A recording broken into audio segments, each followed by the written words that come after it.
Hello, what's up guys? So in this video tutorial we're going to do migration and setting up the model for posts. So let's begin by creating the migrations.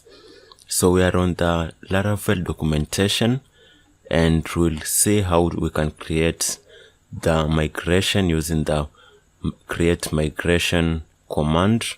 So this is the command that we'll be using to create the migration. So I'm just going to copy this, then I'm going to paste it in our terminal. So this is where our terminal is. Okay, I'm going to terminate this. So right here, I'm going to paste this code, and this is going to create a migration with the name flights, but I need this migration to be posts. So posts migration. So posts. Okay. So having changed that, you can click on enter. So this is going to create the migration for us. So migrations, this is what will be running when we need to create the tables. So Laravel has a way of creating a table. So once we create this migration, we won't need to create the designs of the table over and over again. So all we need to do when we need to export our application or use it somewhere else, all we need to do is to run the migrations and all the tables will be created automatically. So let's wait for this as it's creating, and when this ends, you should be able to find your migration on database under migrations. So you can see it is right here, create post table.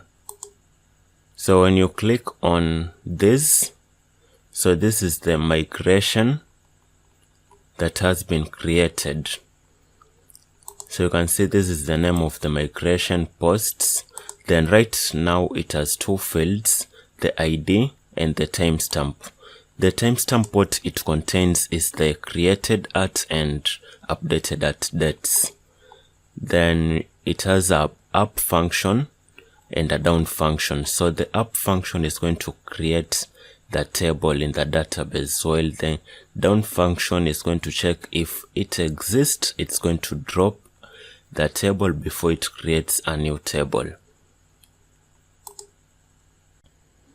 So we're going to update some few things on the post migration file. So let's make this ID to be incremented. So we don't want a situation whereby we'll have to enter the ID. So we want this to be automatically incremented. So increments. Then inside here we can say ID. Then we need to add some other fields right here. So we're going to add a string. So table, then string,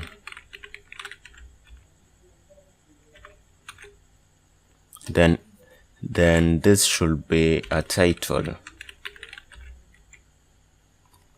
Okay, we close this with a semicolon. Then we need to do the same for the body. So copy, going to paste it here. Then we change this to body.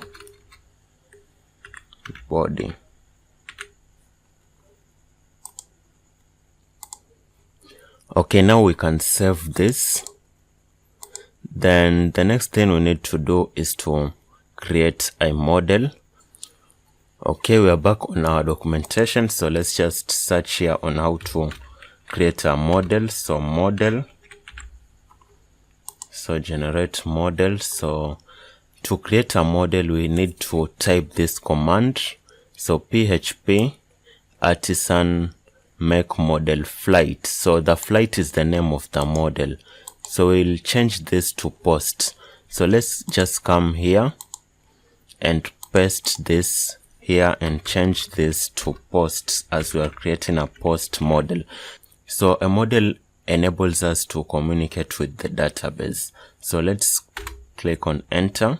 So the model is successfully created. You can find the model on the app folder under our root folder. So right here you will find the model created. So the post model is right here. So we need to make some things fillable here. We need to make the title and the body fillable. So protected. Then let's pass a fillable variable, fillable. Then inside here we need to set title to fillable. So this is going to allow us to assign values to these fields. So body. Okay, you can close this now. So now we can save, then we can run our migration. So before we run, there is an error right here. So there should be an equal sign right there. Okay, file, save. Okay, so since we are defining the fillable variable, there should be an equal sign right there. So far so good. So let's save this. Then you can run the migration by typing the command php artisan migrate. So before we run this migration, we need to make sure that we've created a database for our application. So we are going to localhost. So localhost, then my php myadmin. We are on the local server. Under localhost, my php myadmin. This is where we are going to create a database. Then we want to connect our database to our application. So create a new database. So you just click on new right there. Then we can enter the database name as Lara API. Then create. So once we've done that, go to the .env file. Under .env file, you can set the database credentials right here. So that is root. The database name is Lara API. Then we can save this. Then we can run the migration. Enter. Okay, there is something we are missing. So php artisan migrate. Enter. Okay, so migration created successfully, but there is an error right here.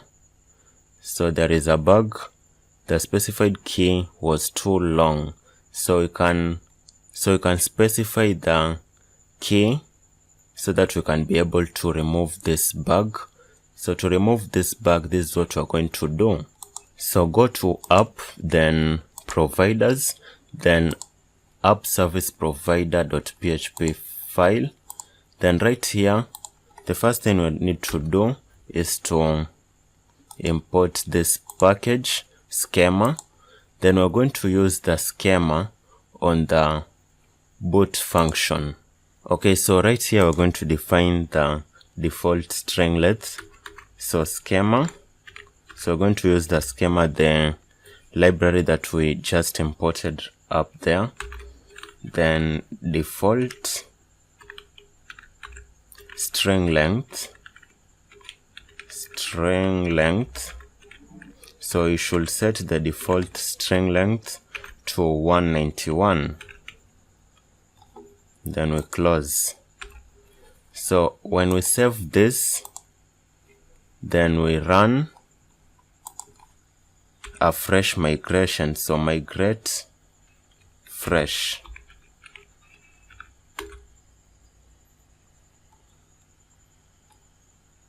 Okay, we're still experiencing an error right here.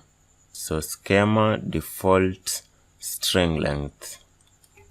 Okay, so it should be a double full colon right here. So save, then let's run the migration again. Enter. So hooray, so the error has gone. So we've solved that bug. It's a very common bug when it comes to Laravel, so you should learn how to solve bugs when you're dealing with Laravel. So now that's it for this tutorial, and then in the next tutorial we're going to begin by setting our controller and routes. So thank you, see you into our next video tutorial.